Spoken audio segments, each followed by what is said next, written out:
Hey guys, today we are going to read this book right here. What? So before reading a book, I like to really preview a text, kind of get a feel for what this book is about. And when I'm reading, I'm always trying to get clues. So let's check this bad boy out. A lot of faces. What might this book be about? Maybe people, yeah.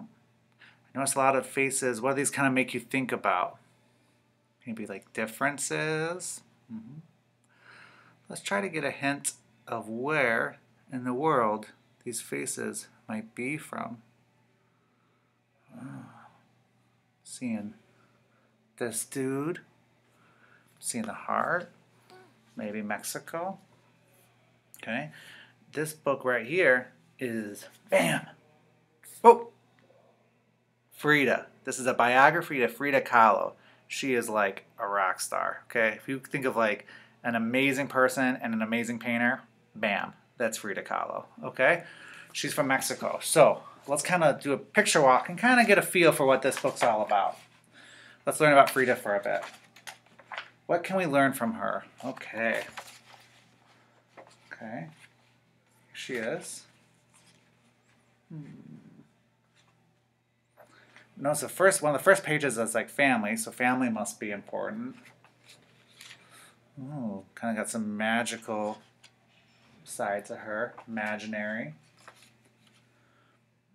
Writing, so must be kind of academic, or maybe that's drawing, because I said before she was a painter, or painting. Kind of dark, this page kind of dark, so maybe she's got like some darkness or something happened. Ooh. Darkness followed by a really pretty picture, a really bright picture. This was really dark, and this is really bright. Kind of dark into bright. Oh, look at this. You know this one's my favorite. Does anybody know why this one's my favorite? Yeah, I mean, it's school, right? These are traditional school outfits, so school must be important to her, or she must have gone to school or something. Wow, look at this.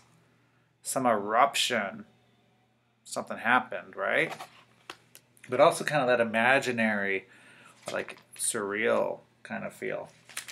Whoa, look at that. Kind of that magic space again. Beautiful. Wow, what poise. Look at that. She's like a queen. Look at her. Yes. She's giving it to y'all. Okay. Wow. Okay. So this is the book of Frida Kahlo. Let's read it and see if any of that stuff I just said and you said was right. Frida. Frida enters the world. For little Frida, the world is Mexico. Her house is a blue house in the town of Coyoacan. Frida's father is an artist and a photographer. He teaches her how to use a paintbrush. Frida's mother takes care of 6 daughters. Often, she is tired. Often, Frida is lonely, even though she has sisters. I have sisters, but I remember sometimes growing up it being kind of lonely. Enter stage left, Frida's imaginary friend. Her name is also Frida. They play games. So stage left, that's like in theaters or in drama, that's like how the director cues things. It's a kind of a dramatic term. Like you say, enter stage left, exit stage right. So she's kind of got some drama to her. Let's see if we see that in any of her paintings. All of a sudden, Frida falls very ill. She is in bed for months. There's something wrong with one of her legs. Even her imaginary friend can't cheer her. That's when Frida teaches herself how to draw. Drawing saves her from being sad. That's awesome, right? She got hurt. Look at her learning how to draw, saving herself. Look at that strength. After Frida gets well, She still wants to make art, so she paints little paintings. They are copies of other paintings. Now, so we got any sports stars out there? Is that anything like you guys do? Right? We do that a lot as we study the greats and we copy what they do to try to emulate or be more like them so that we learn their craft.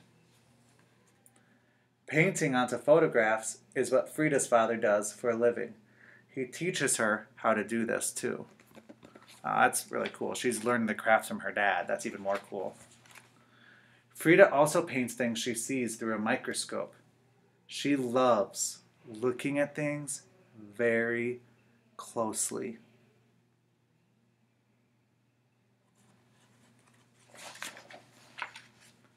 At school, Frida studies science. She is bored. School is too easy. One day, Frida is riding home the bus from school. A horrible accident happens. A trolley runs into the bus. Frida almost dies. In the hospital, it is painting that saves her once again. Painting is like her imaginary friend. It is there whenever she wants it. It keeps her company. It keeps her from giving up hope. Man, remember that last time when she got sick and then she learned how to draw? Now this time she went to the hospital and now she's learning how to paint. This girl's really resilient, really strong, has a lot of grit, doesn't give up. Get it? After the accident, life will never be the same for Frida. She will walk with a cane. When she is able to walk, her body will hurt. Always.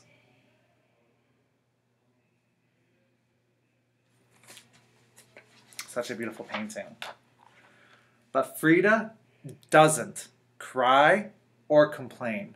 Instead of crying, she paints pictures of herself crying. When her whole torso is put in a cast, she paints on the cast.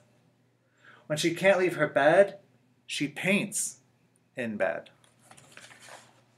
So painting's really like an outlet or an escape for her, huh?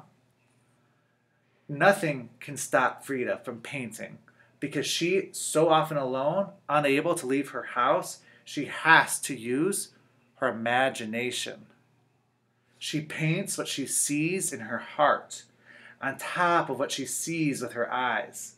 It's almost like painting on photographs. So she starts with reality and transcends or goes into this other space. Really cool. Paints what she sees, but also from her heart. Painting on top of photographs, it's like. She paints little magical scenes with words at the bottom. All over Mexico, people paint these kinds of scenes. Sometimes they are scenes of accidents with angels coming to their rescue. They are like prayers for people who are sick. They are called ex votos. Frida paints ex votos of herself when she is sick or in pain. Frida imitates no one in her style. Her paintings are like nothing else. At museums, people still look at them and weep and sigh and smile. She turns her pain into something beautiful. It is like a miracle. Viva Frida. Long live Frida.